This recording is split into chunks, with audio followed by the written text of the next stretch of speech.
Hi guys, welcome to another Facehammer update video about Age of Sigmar 3. In this video, I'm going to go through the latest articles that come out in the last 24 hours. Yes, I know it's only been 24 hours, but we've already seen announcement around Stormcast, around the kruleboyz, around Coherency, around command abilities, and also some of the rules from the box set and other cool things. So I thought I'd cover all that off, give you as much of that, but I'm also going to deep dive into Coherency.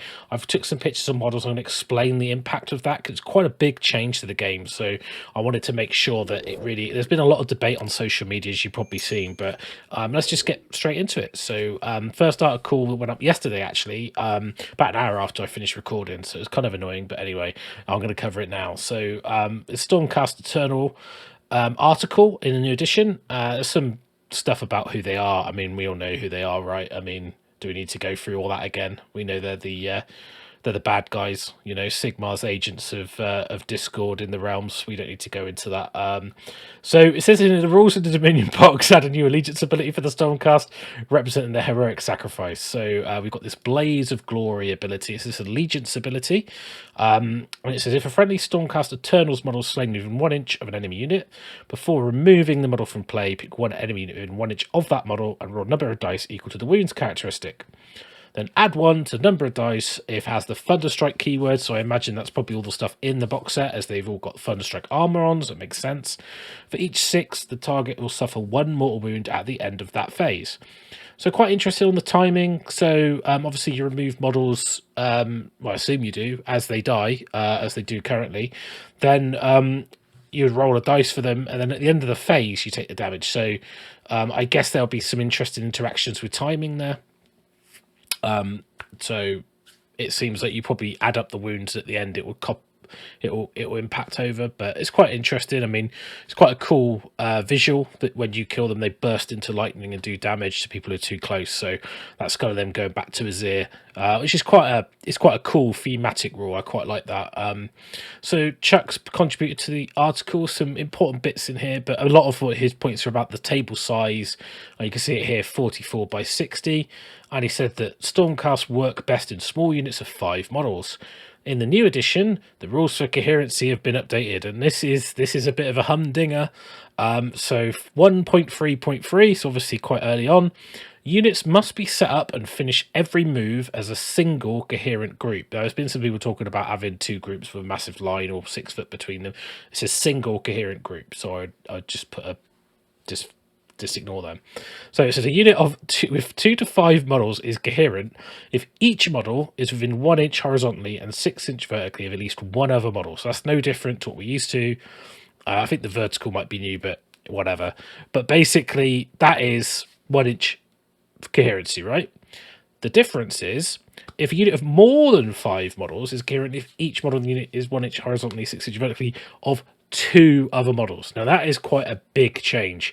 Now, I've actually got some pictures I'm going to go through and show you that because I think it's probably worth doing that now. But basically it says, this is the bit it says here, if a friendly unit is not coherent at the end of a turn or after you set it up, you must remove models in the unit from play one at a time until it is coherent. So if you're not in coherency, you've got to take the models off, which obviously I think is currently the rule, but obviously it's quite important to be coherent. Unlike me at the moment, but anyway, that's been a long day. So let's just explain it. Okay, so I wanted to touch on Dire Wars because on the premiere yesterday, this will probably be a day after I've recorded this when it goes out because it's quite late. That we were talking about Dire Wars, and it was in the Discord chat, and they were saying, "What about Dire Wars?" So I've got some old Dire Wars. The apologies are not the new ones; they're my old faithfuls.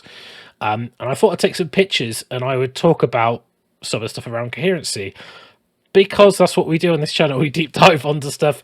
So I'm not gonna, I know people who maybe watching this maybe think, what are these weird formations? So people who don't know, in Age of Sigmar competitive play, there's a lot of shapes you know, you can form with your units, like lines, circles, or squiggles, line with a tail to get a buff in. So there was a lot of, in competitive play, you saw like rings around models and stuff like that. So there's a lot of play around putting your units in interesting shapes. Now, it doesn't really look very traditional. So like units kind of all strung out in lines all over the place. Kind of looks a bit weird. And this rule kind of stops you doing that to some extent. I mean, doesn't stop it completely. You got to be in two ranks, to use the old term, which the old game was in, like models ranked up in ranks and flanks. So if you don't know, it's like in a square basically. So this is kind of like what people probably imagine when you say in the coherency. So this works because you're within 1 inch here. You're also within 1 inch here. So this model is within 1 inch of two models. So that is coherent, and every model is coherent with at least two other models. So that is a unit of 10 direwolves. It's all groovy. It's great. However, you probably notice that the 1 inch reach on a direwolf is not very big. So you can see here, this combat gauge, you're only going to be able to get to about here. So unless the enemy basically leaves convenient little gaps for your dogs to nudge their noses in, or decides to put a 25mm base in here, these dogs are not going to be fighting, right? So they're not going to be fighting. This one might, is on the end. But basically, like, that's a significant loss in combat power. They might think, that's fine, when I charge, I just put them all in. But actually, because of the way the bases are, it's actually quite awkward. So what you could do is you could put them sideways. So normally with a chaff unit, you want to have a width of the unit. You can see here, this is a lot wider to put 5 in a line. Then you put this one here, and where this oval dips, if these were in base contact, you'd get a little bit more reach. You might be able to just sneak through. You're in coherency, you're all good, 1-1-1, it's all 1-1-1. There's no problems there, right? So that is a safe formation, and the reason I say it's safe is because it's all about casualty removal. Okay, so if I take this model off, I'm still coherent. If I take this model off, I'm still coherent, and likewise. Now, some people out there will want to get the maximum benefit out of their units, right? And the way they can do that is by doing some weird stuff. So we're going to talk about the weird stuff. Obviously, some people have just like, I'm going to put them in 2 lines. What are you talking about? Yeah, but it's just interesting to note. Okay, so here I've done this kind of formation, but what I've done is I've made this like T formation. Okay, and what this does is it gives you a tiny little bit more reach. Now, the issue you've got with this is that these models are not within 1 inch of each other. Okay, so as soon as I remove this model is no longer coherent. So I'd have to take this model off. Then this model is just about coherent because there's one there, one there, so we're okay, right? So you'd have to lose 2 for 1, which is not ideal, right? So it's not really the ideal situation. Now, the reason I've got this model here, okay, is because this means that if I take this side off, we're all good. If I take this one off, we're still all good. Then if I take this one off, we're still all good. Take this one off, I've broken coherency because this model here is no longer within 1 of each. I've got more than 5 models. This model dies. Therefore, I'm left with 5. Therefore, the rule reverts back because the unit doesn't have more than 5 models, so they're coherent again. So this does give me, if they're 2 wounds each, that gives me 2, 4, 6, 8. Who do we appreciate? Direwolves. Wounds worth before I have to start removing additional models. So, okay, well, 7 wounds. The 8th wound, I'd lose an extra direwolf.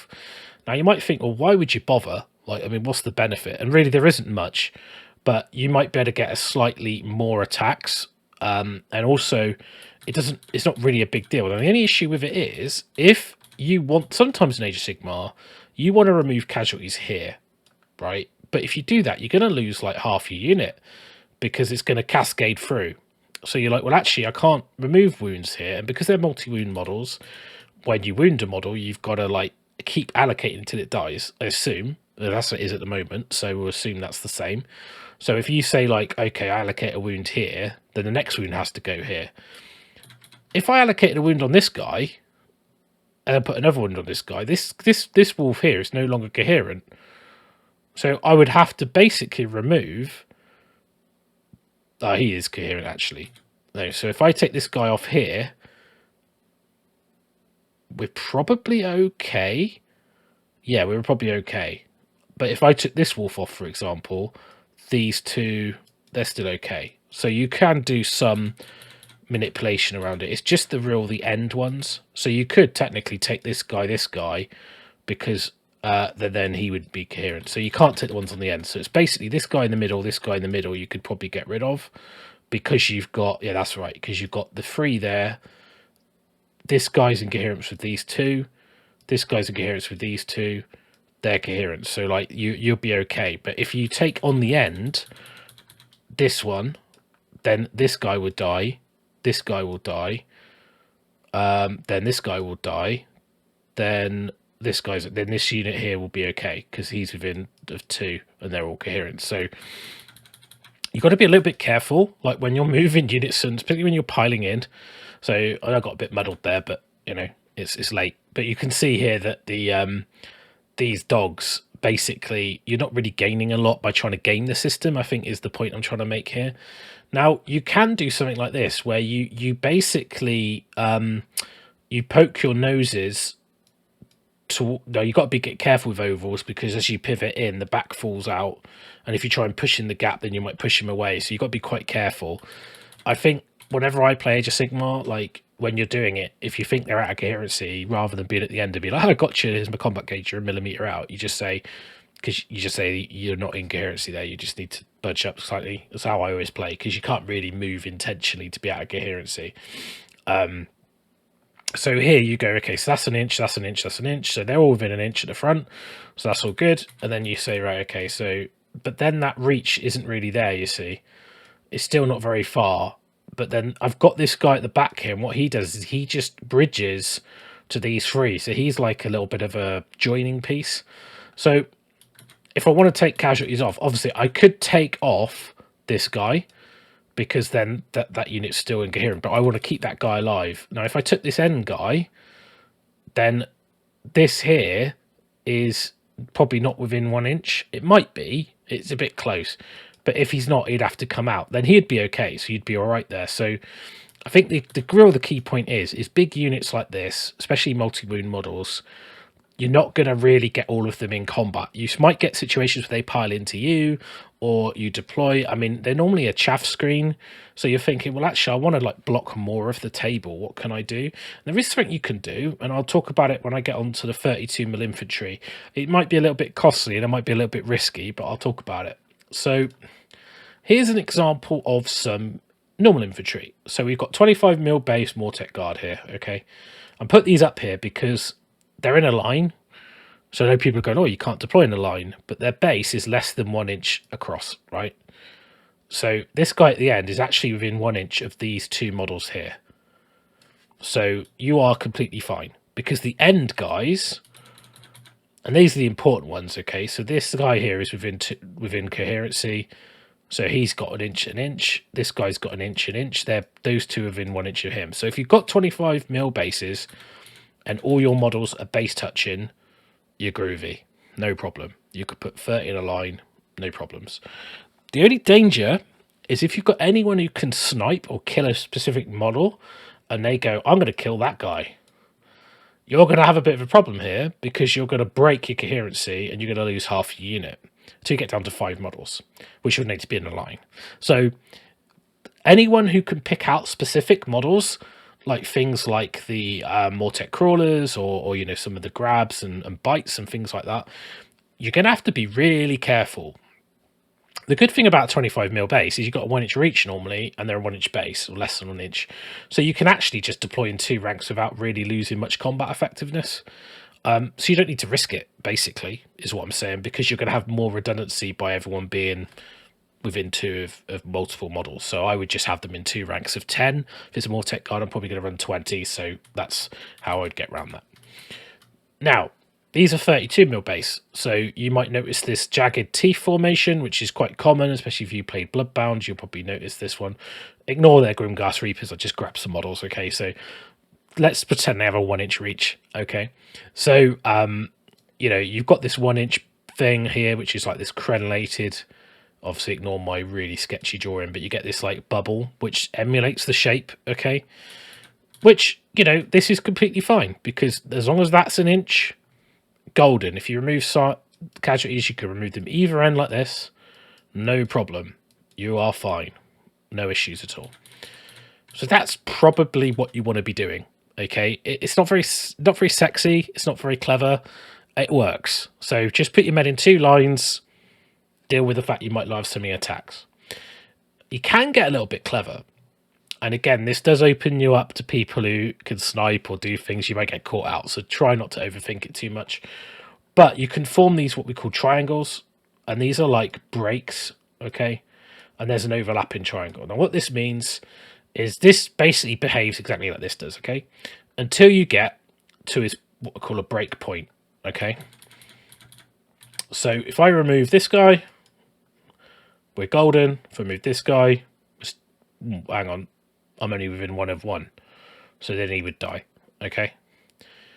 But then we're golden again. You notice just leaving that gap there meant I lost an extra man. Okay. Now, if I'm on this side, I'm okay. Because, you know, I'm until I get to here. Then I'm like, oh no, I'm okay. Because they're okay, right? So that's just like a break. But if I lost these 4, he would also die. So I'm going to lose an extra man because I've left a gap. Now, of course, I could take this guy, but then he's going to die, then he's going to die. So if you have these breaks, you're going to have to be careful because basically you're going to lose extra men if the wound count falls a certain way. Obviously, if they do 8 wounds, you don't care because you take 8 off. They'll be less than 10 anyway. So less than 5 anyway. So you'd be fine. Obviously, that's 15 actually. But, you know, you'll be pretty much there. So you can do this and you can leave these little gaps. And that's fine. Now, why would you do that? Okay, why would you bother? Now, sometimes you want a unit just to be very wide to cover a board space, and the reason you want that is because they're there to die. They're your blood reavers. You don't care about them surviving. You just want them to be in the way, so they charge, they kill them, and your elite units that are waiting here and here and here don't get hit. They come into your screen, they kill your screen, you'll go, you charge, you win. Right? It's a very basic tactic in Age of Sigmar. It's just called having a screen. Okay, so we want that screen as wide as you can get. So for the cheapest unit to block as much of the board off. This rule kind of makes you go, well, I can't do that anymore. Well, actually you can, because what you can do is you can put them all in a line, and anyone in the middle is within 1 inch of 2 models because there's one either side of it. It's only the ends you need to care about.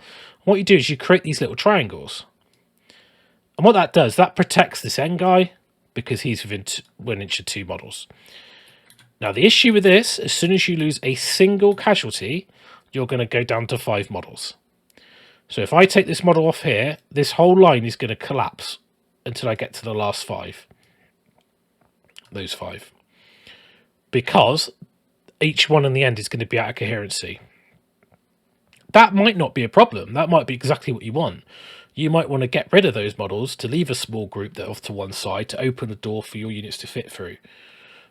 If it's a screen, it's probably going to die in a 1er anyway. You're not really there to survive. The only difference is if you take a single mortal wound, like from anything in the game, that's a problem. Now, if you're going first and you've pushed them up the table, you don't care. If they go first and they've got a long-ranged poke, you know, like a mortal wound or something like that, then it's going to be a problem. Okay, so there are still things you can do with units and stringing them out. You're a bit riskier, but you can do it.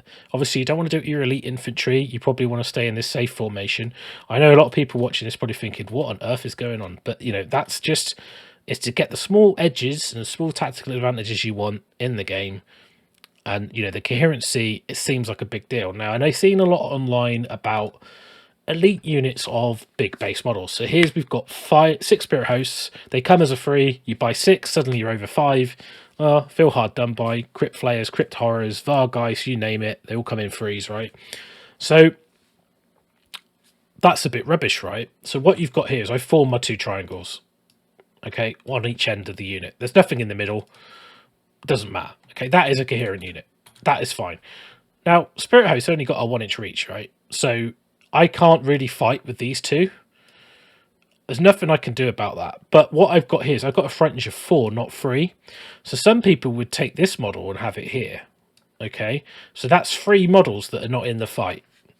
by doing this triangle method, you're gaining an extra base worth of attacks. So with Spirit Host, it's extra 6 attacks. That's an extra chance to do mortal wounds. You've got a wider footprint. Again, be warned, if this model dies, then all of these will die. Okay, because you're at coherency, because that is bigger than 1 inch. So you've got to be careful. Now, the good thing about these units, though, is you lose a single model, you can then go back into your line because you're down to 5, right? So this would, if you take this example, they're in combat, they kill a model, you take this guy off, you pile in, he goes there, he goes there. You're then in this formation. You're not really lost anything.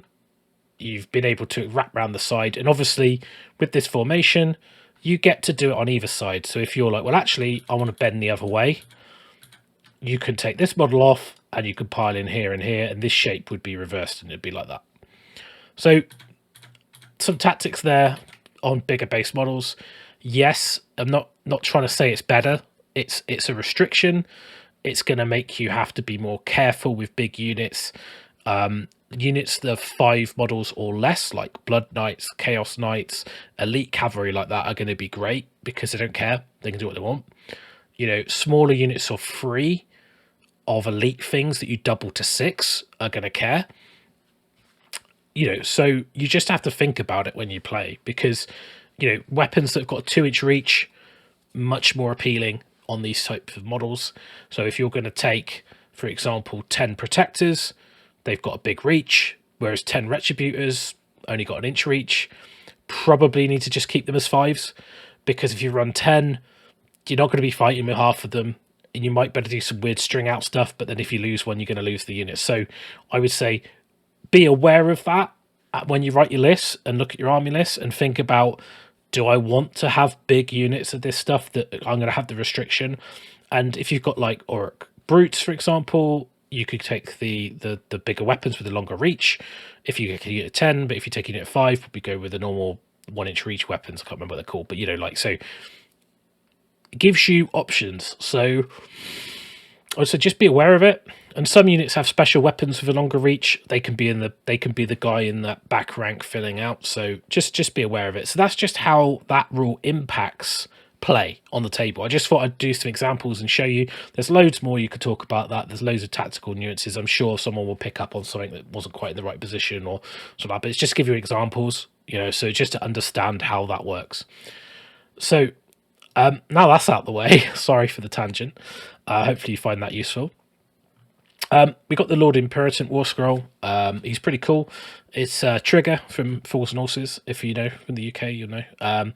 And he's got his little Griffhound buddy. They set up as a unit of 2 models, which is quite nice. It's like, because in the other book, like normally the Griffhound's a separate thing that you get and he sets up, but this, they form a unit of 2 models. They're treated as 1 model, so that's pretty good. We'll see the same with the Stab Grot and also the Pot Grot in a minute. So it gives you that kind of thing. So I imagine they work exactly the same. They're like a separate model. They're together. So you've got the Stormcaller Baton, 18-inch range, got some shooting on there, d6 shots, it's okay, 7 wounds, 3 up save. Now actually what's really good about this guy, he's got some synergy. So once per turn he can issue a command ability without a command point. So he doesn't have a command ability, so we're talking about generic ones. That's really good, you know, just a free resource. Also got this guided by lightning rule. So once per turn at the end of your movement phase, if any friendly units with this ability are on the battlefield, they could say they will guide the arrival of Sigmar's warriors. Pick 1 friendly Stormcast Eternal Thunderstrike unit with a wounds characteristic of 3 or less that is held in reserve. So we saw the Annihilators had 3 wounds, so they would be okay. We assume they're Thunderstrike because they've got Thunderstrike armor on. Put 2 and 2 together, get 5.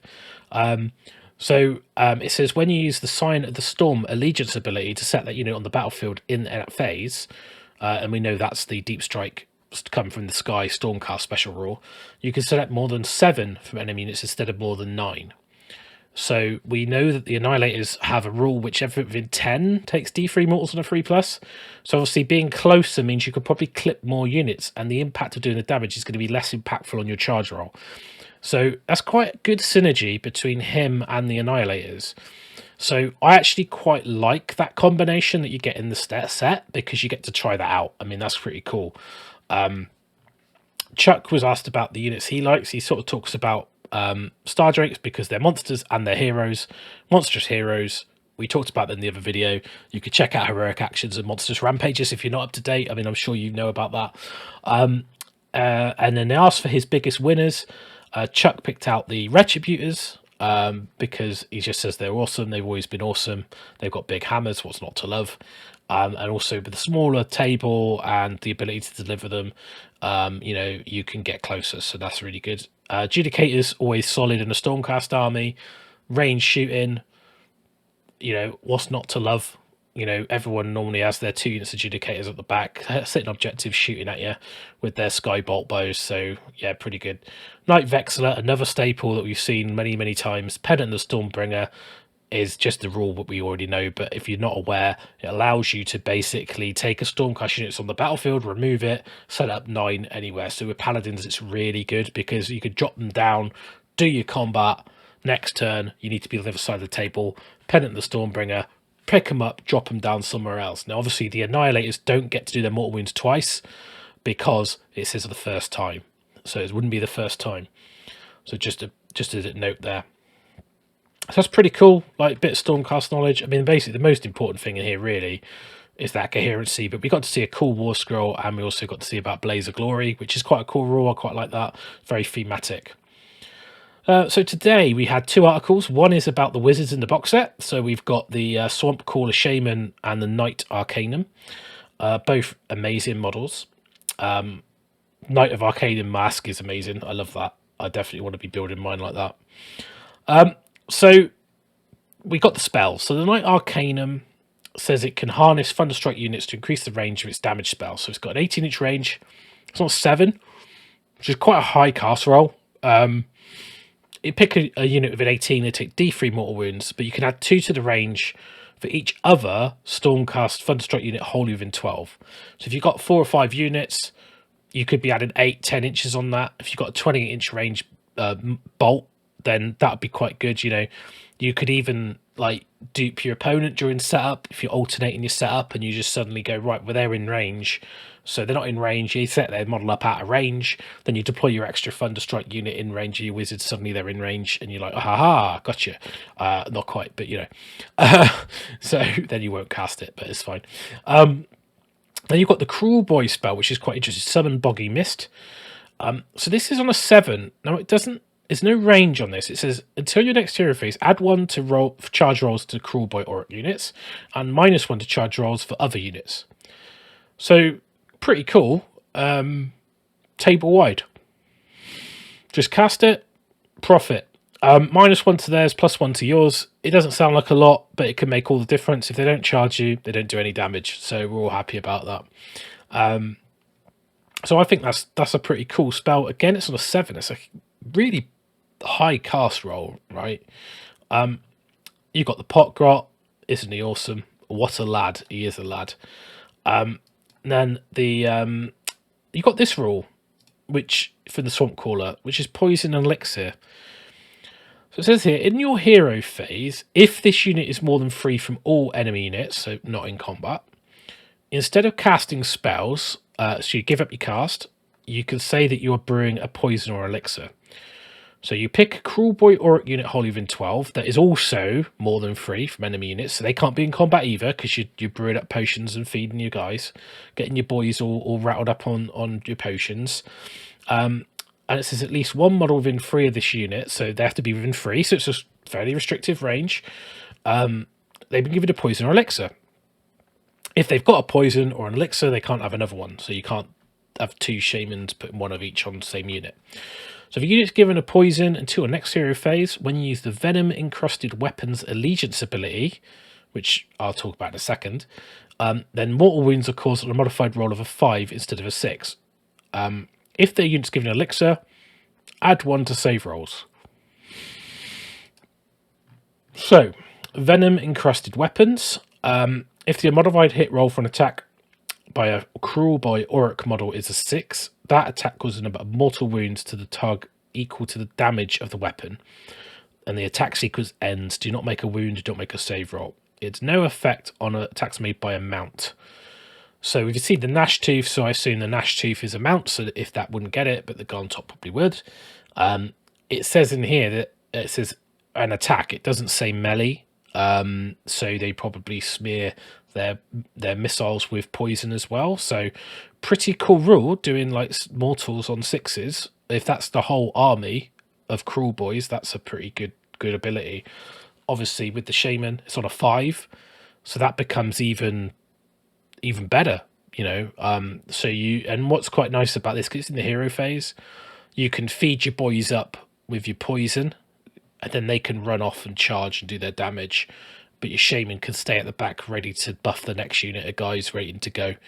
So I quite like that. It's like feed them up, push them forward, let them go. Very orky, very oricky, I should say. Pretty cool. I like that rule a lot. I mean, I love the Swamp Call, I love the Pot Grot, so I have got a soft spot for that model massively. It reminds me of the old Nazgob Shaman from the campaign set with the old like leathery rags and the bone staff. I know he's not quite the same, but he's just got that look to him, you know, that kind of nasty, hunched over shaman. Knight Arcanum. So it says that they've got a 3-up save versus the 5-up, 2 extra points of bravery. So she's a little bit more better in combat than the Swamp Caller, but obviously you've got your poison, so we're okay with that, and you put a Pot Grot, so it doesn't matter. So you've got special rules. So she's got this rule that says predatory endless spells cannot pass across this unit or finish a move within 3 of this unit. So she's kind of like a blocker to endless spells, which is pretty good, because we saw yesterday about them moving in each hero phase and being more impactful. So if you've got this barrier, and a lot of them as well, they do damage when they do at the moment. I don't know if they're changing. There's a in the next article it says about endless spells being changed, so we don't know. But in the old days, if you're within an inch, you normally get hit or you get passed over. She can't be passed over, can't be within an inch, so she's pretty much immune.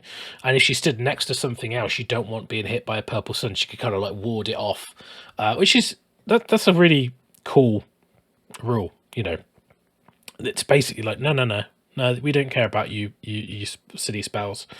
So yeah, pretty good. Nice little showcase on the 2 wizards in the box set. And we've seen the Knight Arcanum. Now we've also seen the is it Lord Veritant? Is that his name? No, that's not. Lord Imperatant is Stormcast name. I always get mixed up.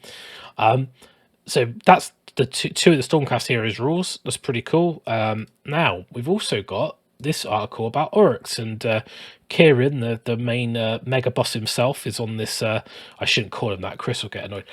So Kieran, one of the sort of prominent Ironjawz players, who's on the playtest team, is asked about Oryx war clans. Now there's some little things in here.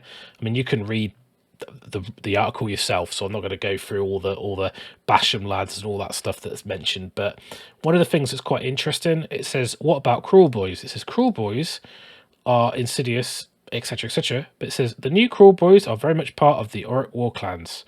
So if you want a mixed Oryx army or already have one, you can easily add the greenskins from the new Dominion box to your war.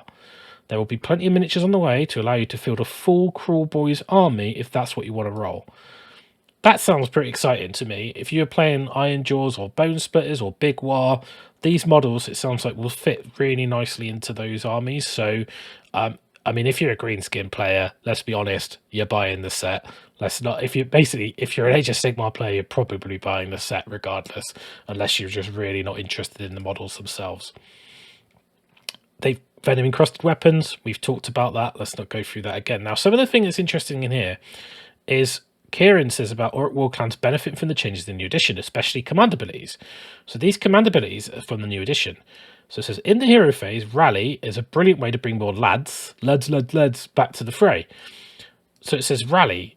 You can use this command, but at the start of the hero phase, the unit that receives the command must be more than 3 from all enemy units. So you can't be in combat.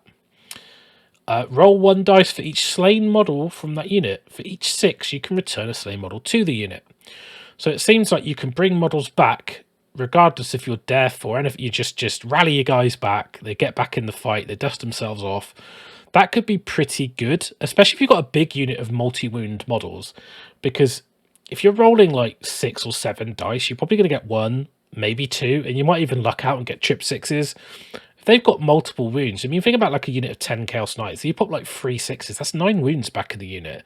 Like, I mean, obviously you'd have to have lost a lot of them, and they have to be out of combat. But if the unit champion's still alive, you know that champions can issue command abilities. So that you could have a unit that's gone across, killed something, been severely depleted. It's on an objective in the corner, and you're just then going to go, right, I'll just rally this turn, and I'll rally this next turn, and I'll rally next turn. And it doesn't say here, it says at the start of the hero phase. So it doesn't say your hero phase. So I don't know, but maybe you can use that in their turn and your turn. So you might be able to go in, kill something in your go. It goes, you take a battle shot, whatever, you've got a couple men left. Go into their go. You could straight away, you go, well, I'll spend a command point, I'm going to rally. And you could grow that unit back up. So that looks really, really good. Like, I mean, that could be really swinging in a game. Like when you talk about objective control, like getting an extra couple bodies that are on the fringes. You know, like when the battle comes down to like the 5 Judicators fighting the 5 Dire Wars on the back objective, and it's like whoever wins that fight is going to get that extra victory point, which is going to cause you to win the game. Like rally could be a big deal, right? That could be the difference. So I quite like it. I think it's cool. This next one's caused a little bit of controversy online. Unleash Hell. So you could use this command ability after an enemy unit finishes a charge move. The unit that receives the command ability must be within 9 of that enemy and more than 3 from all other enemy units. So you can't be within 3 inches of enemy. You can be within 3 of the unit that you're targeting. The unit's charging. The unit that receives the command could shoot, but when it does, you must subtract 1 from hit rolls. It can only target the unit that made the charge move. So you're shooting the charging enemy, you're unleashing hell. If you're within 3 of an enemy, you cannot do it. So if they charge you and you say, nope, not going to do it, then another unit charges you, you can't shoot them. So sequencing a charge in be really important. It's interesting to say that it doesn't have a phase. It says if an enemy unit finishes a charge move. So there are some abilities that allow you to charge in different phases, like hero phases, for example. I think Mighty Destroyers allows you to charge. I think the Iron Suns have got something that allows you to charge. That's in the charge phase, but in their charge phase. So you've got some different things that allow you to charge out of sequence. And Kieran's talking about Savage Orc Arab Boys being able to unleash hell. So obviously they've got missile weapons and they just shoot. And what it does do as well, like, and maybe it's not very clear, if you've got a unit of like very cheap and fast expendable units, so let's say for example Fellbats, you know, pretty rubbish, right? If you charge them shooters with the Fellbats, they're either going to have to stand and shoot against them or let them charge. And if they charge, they can't then stand and shoot. I mean, it's not stand and shoot. It's called Unleash Hell. But stand and shoot was the old charge reaction from 7th edition. So you'll hear people call it stand and shoot. It's not stand and shoot. Do they want to unleash hell on the Fellbats? Probably not worth a command point. But if they don't do it and another unit charges, they can't unleash hell because suddenly they're within 3 of an enemy unit and they're not the closest. So sequencing on charging is going to be super important. And it's going to add a tactical nuance. And I quite like this because it's that interactive game in the charge phase, or whichever phase you're charging. But, you know, and that sequencing of charges is going to be super important. And then also, like, when you charge, do you want to stay just outside a 9 of the unit with missile weapons? So they can't do it then. But then when you pile in, you can pile in range. And also, there's units that don't need to charge. They pile in 6. So zombies, Sisters of Slaughter, there's lots of examples. You know, the Khorne Reapers command ability for the Bloodthirster lets you do it. So basically, yeah, I think that's the Wrath of Khorne. This is really cool because basically, like, you have to think a little bit more about this and go, well, actually, I'm not going to charge you. I'm going to run. I'm going to do my pile in. That's not a charge. You can't unleash hell because you've got to finish a charge move. I might charge something out of range and pile in into range. Can't shoot me because you weren't within 9. So placement and positioning and sequencing is quite a nuanced rule. It looks really powerful. It is really good. Having played with it, there's a lot of ways around it. So don't panic. If you're thinking, oh my god, guns, guns, guns, yes, but no as well. So, you know, let's be realistic here. So there's also 2 combat ones. So, well, defensive, basically. So you've got all-out defense. You can use this command ability when an enemy unit is picked as a target of an attack in the shooting or combat phase. So it's both shooting and combat. That unit must receive the command, add 1 to save rolls. So +1 to save, all-out defense. All-out attack is +1 to hit. So again, it says in the shooting or combat phase. So if you do shooting in a hero phase, well, I guess you wouldn't be able to use that. So there's a benefit to shooting out of sequence if you can. So I think Marathi used to make Blood Sisters shoot. I don't know if she still can. I don't play Daughters. I'm sure there's a rule that allows them to shoot in the hero phase. And Anvil's the Helden Hammer can for a command point. So there you go. All-out attack, again, combat and shooting phase, add 1 to hit rolls. So if you shoot in, you wouldn't be able to buff your shooting if you shoot out of those phases. But 2 really good rules. So, you know, 2 more command abilities. So we talked about in a previous video how you get extra command points, and now you're seeing these extra abilities coming in that you can use. So I'm quite intrigued to see how many more there are and whichever phases they're used in. So it says in here as well, it says, on the flip side, you really need to think about Battle Shock. There's only 1 unit can benefit from the Inspiring Presence command ability. So there's talking about units only being able to get 1 command ability. So therefore you wouldn't be able to use, for example, all-out attack and all-out defense on the same unit, if that's the case, which could be a pretty big decision. Do you want to be defensive? Do you want to be aggressive?